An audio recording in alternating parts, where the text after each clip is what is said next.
దేవుని నామకు మహిమ కలుగును గాక. Heavenly light ministries global prayer tower ఆధ్వర్యంలో జరుగుతున్న ఉదయకాలపు స్తుతి ఆరాధన కూడికొచ్చిన మిమ్మల్ని అందరినీ ప్రేమపూర్వకంగా ఆహ్వానిస్తున్నాను. ప్రతిదినము మనము దేవుని నామమైన యెహోవా షమ్మా, మనమే దేవుడుండు స్థలము, దేవుడు నివసించే స్థలమని మనము నేర్చుకుంటూ వస్తా ఉన్నాం. దేవుడు యెరూషలేం పట్టణాన్ని కోరుకున్నాడు, ఆయన నివసించే స్థలంగా. ఆ సియోను పర్వతాన్ని కోరుకున్నాడు, ఆయన దిగి వచ్చే స్థలముగా. మరి ఆ స్థలము, ఆ ఏదైతే యెరూషలేము పట్టణము, ఏదైతే సియోను పర్వతం లాగా మనం కూడా చేయబడాలని, దేవుడు నివసించే నివాస స్థలముగా మార్చబడాలని, మన హృదయమే దేవుని ఆలయంగా, దేవుడు నివసించే స్థలముగా చేసుకోవాలని మనము ధ్యానిస్తూ వస్తున్నాము. ఈ దినము దేవునిని మన నివాస స్థలంగా చేసుకుంటే ఏమేమి మేళ్లు పొందుకోగలమో ఈ ఉదయ కాలము ధ్యానిద్దాము. కీర్తనల గ్రంథము 91 అధ్యాయము 9వ వచనములో చూచినట్లయితే ఇక్కడ కీర్తనకారుడు దేవునితో మాట్లాడుతున్నాడు. యెహోవా, నీవే నా ఆశ్రయము అని, నీవు మహోన్నతుడైన దేవుని నీకు నివాస స్థలముగా చేసుకొని ఉన్నావు. మరి ఇక్కడ మరి దేవాది దేవుణ్ణి, ఆ మహోన్నతుడైన దేవాది దేవుని తనకు నివాస స్థలముగా చేసుకుని ఉన్నాడు. యెహోవా, నీవే నా ఆశ్రయము అని, నీవు మహోన్నతుడైన దేవుని నీకు నివాస స్థలముగా చేసుకుని ఉన్నావు. అబ్బా చూడండి, ఆకాశ మహాకాశాలు పట్టజాలని దేవునిని మనకు నివాస స్థలముగా చేసుకున్నట. అబ్బా, ఆయన బాహువులు ఎంత పెద్దవి. నేను ఎప్పుడైనా సరే ఊహిస్తా ఏంటంటే, మన సమస్య చాలా సార్లు మనం ఏం చేస్తామంటే, మన సమస్యని చాలా పెద్దగా చూస్తాం, దేవుణ్ణి అల్పంగా చూస్తాం. చాలా సార్లు మన కష్టాలు బాధల్లో ఆ సమస్యల్లో మనం దేవుడు అసలు ఎంత మహిమాన్వితుడో, ఎంత గొప్పవాడో, అసలు అవన్నీ గొప్పవాడో, అసలు ఇవన్నీ మనం మర్చిపోతాం. కానీ కొన్నిసార్లు నేను బలపరచుకోవటానికి ఆయనను ఒక దృశ్యంగా నేను ఊహిస్తాను. ఆయన ఏమన్నాడు? ఆకాశము నా సింహాసనము, భూమి నా పాదపీఠం అన్నాడు. అప్పుడు నేనే ఊహిస్తానంటే, నాకు కనిపించే, కంటికి మేరకు కనిపించేంతగా దేవుని సింహాసనం ఉన్నట్లుగా, ఈ భూమి యావత్తు మీద ఆయన పాదాలు పెట్టినట్లుగా నేను ఊహించుకొని అబ్బా, ఒక చీమలాగా, ఒక దోమలాగా నేనున్నాను, ఇక నా సమస్య ఏ పాటుదని అట్లా నన్ను నేను ధైర్యం తెచ్చుకుంటాను. ఇక్కడ ఈ ఉదయకాలము మరి ఈ యొక్క వాక్కు ద్వారా దేవుడు మనతో ఏం మాట్లాడుతున్నాడంటే, ఆ మహోన్నతుడైన దేవునిని, ఎవరైతే ఆకాశ మహాకాశాలు పట్టజాలని దేవుడుగున్నాడో, ఆకాశమందు తన సింహాసనాన్ని స్థిరపరచుకొని ఉన్నాడో, ఆ దేవాది దేవునిని నీకు నివాస స్థలముగా నీవు చేసుకోవాలి. ఆ దేవుడే నీకు ఆశ్రయంగా, ఆ దేవుడే నీకు ఆధారంగా మారిపోవాలి. ఆ దేవుని మీదనే నీ హృదయము, నీ మనస్సు యావత్తు కూడా నువ్వు పెట్టగలిగినంతగా ఆ విశ్వాసములోకి నీవు వెళ్ళగలగాలి. మహోన్నతుడైన దేవుని నీకు నివాస స్థలముగా చేసుకుని ఉన్నావు. ఆ దేవాది దేవుని గనక నువ్వు నివాస స్థలముగా, ఆయన నట్టి విధంగా ఆశ్రయంగా, ఆధారంగా నువ్వు చేసుకోగలిగితే అప్పుడు నువ్వు పొందుకునే మేళ్ళేంటో ఆ కింద వచనాల్లో రాస్తున్నాడు.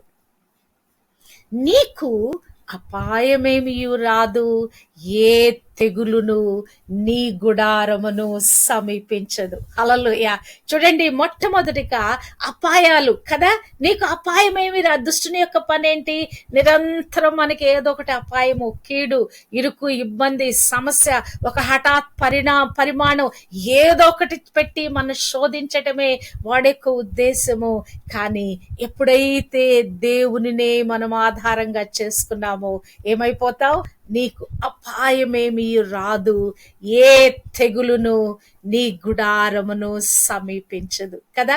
మరి యొక్క తెగులు ఒక 2-3 సంవత్సరాలు ఆ కరోనా అనే తెగులుతో ప్రపంచం యావత్తు కూడా అల్లాడిపోయింది. మనుషులు పిట్టలుగా రాలిపోయారు. కానీ ఈ ఉదయ కాలము నీవు నేను కూడా సజీవులుగా ఎంచబడ్డాం.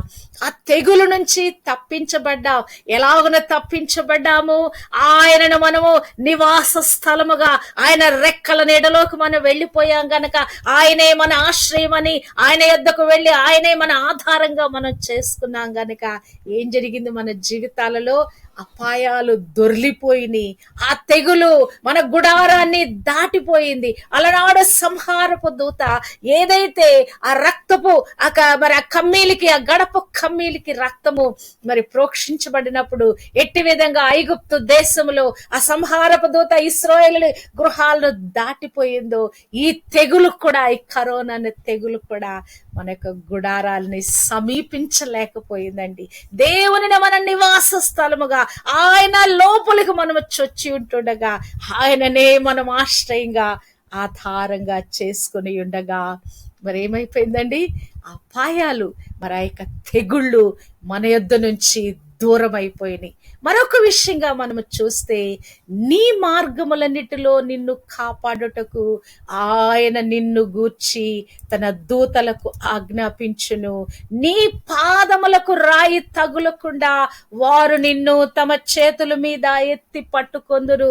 ఇది క్రీస్తు ప్రభు గురించినటువంటి మరి ప్రాఫెసీ అండి. యేసు క్రీస్తు ప్రభు గురించి పలకబడిన మాటలు. మరి ఏదైతే అదుష్టుడైన సాతాను మరి మత్తయి సువార్త 4వ అధ్యాయంలో శోధిస్తా ఉన్నాడు, ఆయన పరిచర్యకి రావటానికి ముందు ఎప్పుడైతే ఆత్మ పూర్ణుడయ్యాడో, బాప్టిజం తీసుకొని పరిశుద్ధాత్మ ఆయన మీదకి పౌరాకారంలో దిగి వచ్చి, ఇదిగో ఈయన నా ప్రియ కుమారుడు అని చెప్పిన తర్వాత దుష్టుడు శోధన మొదలు పెట్టాడు కదా, శోధించడం మొదలు పెట్టాడు. ఇదిగో వాక్యం ఎలా ఉంది, వాక్యం ఎలా ఉందంటే ప్రభు ఆ వాక్కు ద్వారానే వాడిని జయించాడు కదా. నీ మార్గములన్నిటిలో నిన్ను కాపాడుటకు ఆయన నిన్ను గూర్చి తన దూతలకు ఆజ్ఞాపించును. హల్లెలూయా. క్రీస్తు ప్రభుని మనం ఆశ్రయంగా చేసుకుంటే ఆయనలో ఉన్న మనము కూడా ఏం చేయబడతాం? ప్రొటెక్ట్ చేయబడతావు. ఆ దేవాది దూతలు రక్షణ స్వాస్థ్యం పొందుకున్న వారిని ప్రొటెక్ట్ చేసే ఆ గార్డింగ్ ప్రొటెక్టింగ్ ఏంజల్స్ మన ఏం చేస్తాయి? తన దూతలకు ఆజ్ఞాపిస్తాడు దేవుడు, మనల్ని కాపాడతారు. ఎలా కాపాడతారు?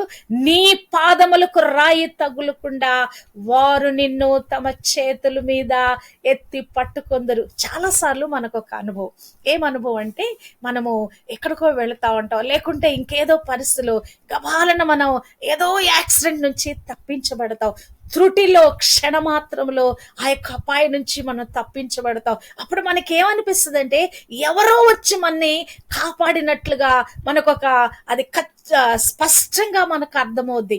ఎవరో వచ్చి అపాయం నుంచి, కీడు నుంచి, ఆ యాక్సిడెంట్ నుంచి, ఆ యొక్క మరి ఆ భయంకరమైన పరిస్థితి నుంచి, అక్కడ నుంచి మనల్ని పక్కకు తొలగించినట్లుగా క్షణమాత్రంలోనే ఆ కలిగే అపాయం నుంచి మనల్ని తొలగించబడినట్లుగా చాలా సార్లు అనుభవంలోకి వస్తుంది. నేను చాలా సార్లు దాన్ని అనుభవించానండి. దుష్టుడు మరణానికి తీసుకెళ్లాలని వాడు మరి వెళ్ళినా కూడా అక్కడ దేవుడు ఒక ప్రొటెక్షన్ ఇచ్చినట్లుగా మరి మన జీవితాల్లో మనం అనుభవించగలం. 2000 సంవత్సరంలో మేము పరిచర్య ప్రారంభించిన కొత్తలో నల్లకుంటలో ఉండేవాళ్ళం. 2000 ఎండింగ్లో వచ్చాం ఇక్కడ మేము, స్టార్టింగ్లో. అయితే నేను ఒక రోజున రోడ్డు దాటుతా ఉన్నాను. మా ఇల్లు ఎక్కడుందంటే ఒక సిగ్నల్కి దగ్గరలో ఉంది. నేను ఆ రోడ్డు దాటి అవతలకి వెళ్ళా. సాయంకాలం 7 గంటల ప్రాంతంలో ఆ రోడ్డు దాటి మా ఇంటి వైపునున్న దగ్గర నుంచి మరోవైపుకి నేను వెళ్ళాలి. అయితే నేను చూస్తా ఉన్నాను, రెడ్ సిగ్నల్ ఉంది, నేను దాటేసి వెళ్ళిపోవచ్చు ఈజీగా. సిగ్నల్ పడిన తర్వాత ఒక 2 మినిట్స్ అంటే ఒక 60 సెకండ్స్ 120 సెకండ్స్ ఏదో ఉంటుంది అక్కడ. I can easily cross that road, అవతలకి వెళ్ళిపోవచ్చు. కానీ ఆ సిగ్నల్ ఇంకా రిలీజ్ కాలేదు. ఒకడు స్పీడ్గా బైక్ మీద వచ్చేసి నన్ను కొట్టేసి వెళ్ళిపోతే నేను అక్కడ కుప్పలు కూలిపోయాను. మరి ఆ తర్వాత సిగ్నల్ ఓపెన్, అంత దూరం కాదు, అది పర్లాంగ దూరం. మా ఇంటికి నేను నిలబడిన స్థలానికి సిగ్నల్కి కరెక్ట్గా పర్లాంగ దూరం. కానీ అక్కడ ఏమైపోయిందంటే, అందరూ కూడా ఇప్పుడు సిగ్నల్ ఓపెన్ అయినప్పుడు ఎలా ఉంటుంది, అందరూ కూడా రైజింగ్ లో ఉంటారు. దాని యాక్సిలేటర్ రైజ్ చేసేసి ఇంకా పరుగులెత్తడానికి సిద్ధంగా ఉంటారు. బస్సెస్ తో సహా వచ్చి అక్కడ ఆగిపోయినాయండి.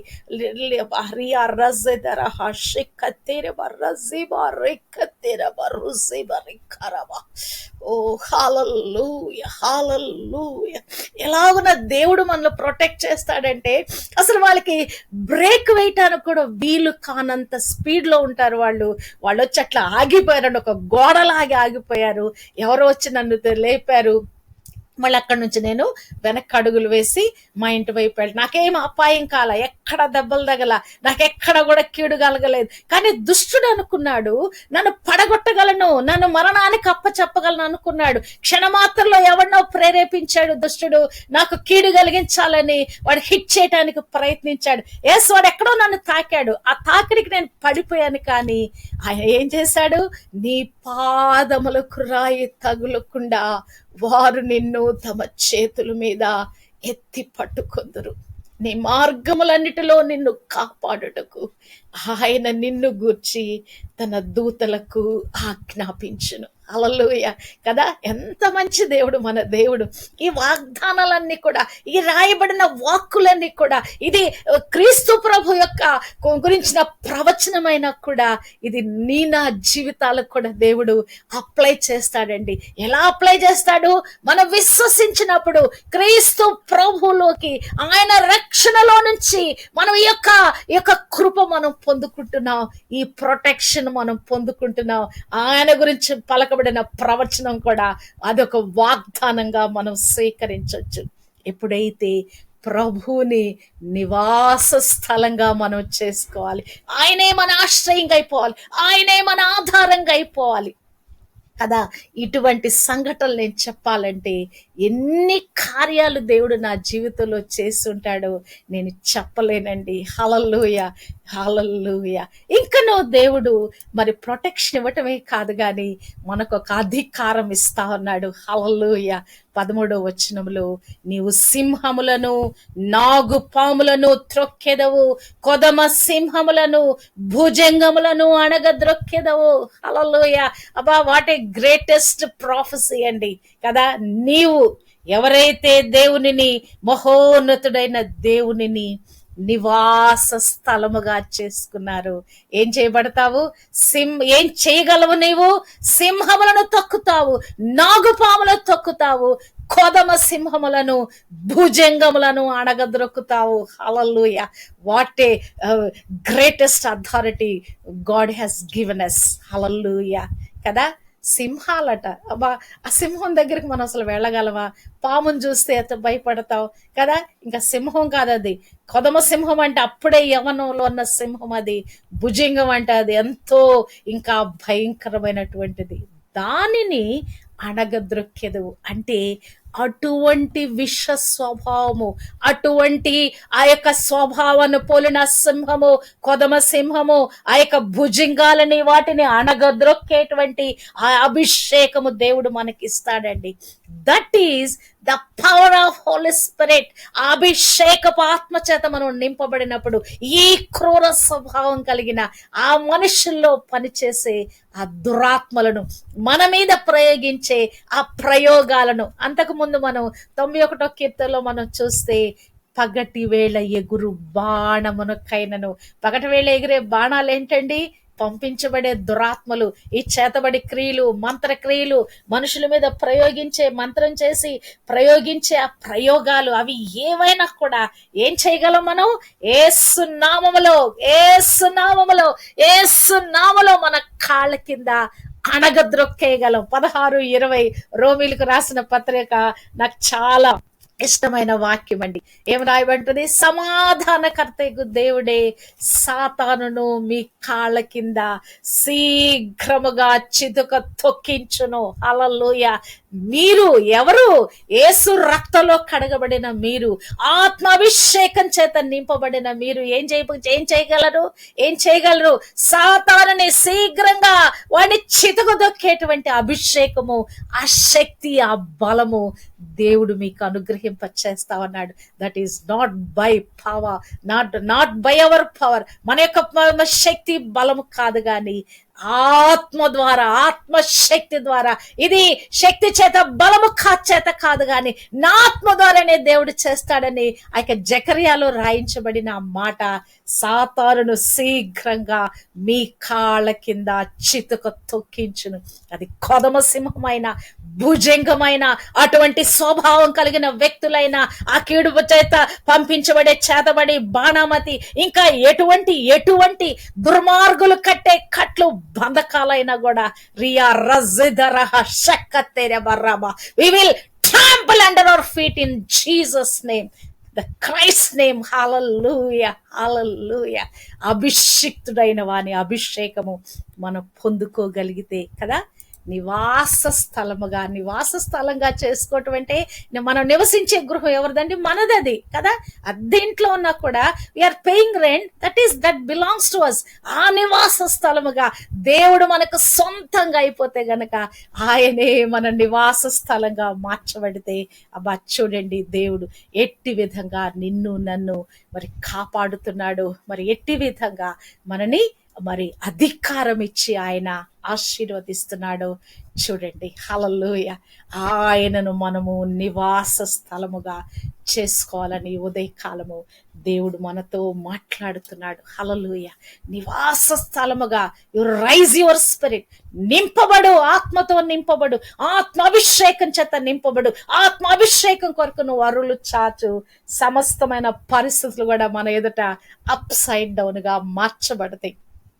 దుష్టుడు వాడు వస్తాడు, వాడు ఒక పవర్తో వస్తాడు, but we are having the double power కదా.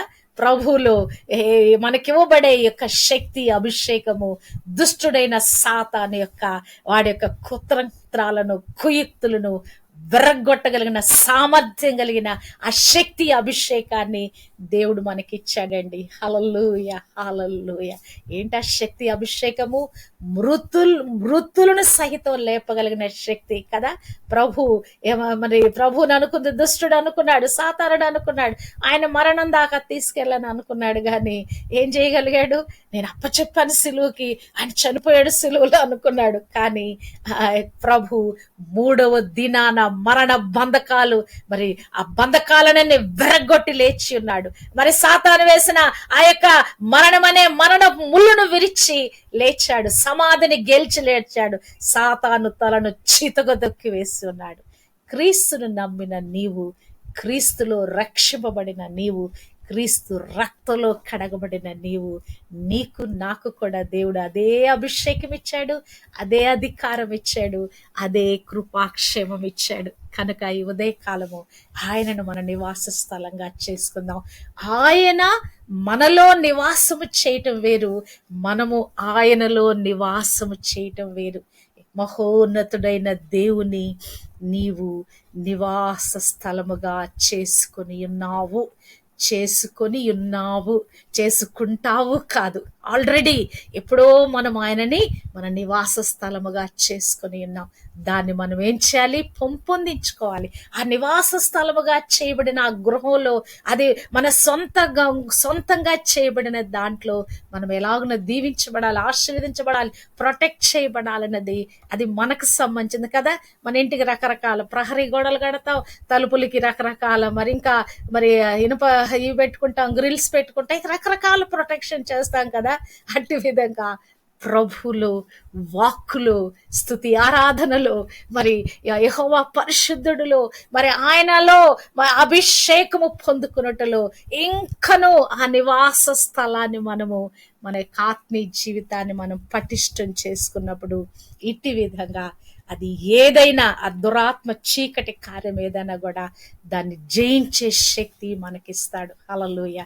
ఈ ఉదయకాలము మహోన్నతుడైన దేవుణ్ణి, మహాకాశంలో పట్టజాలిన దేవుణ్ణి మన నివాస స్థలంగా చేసుకుందాం.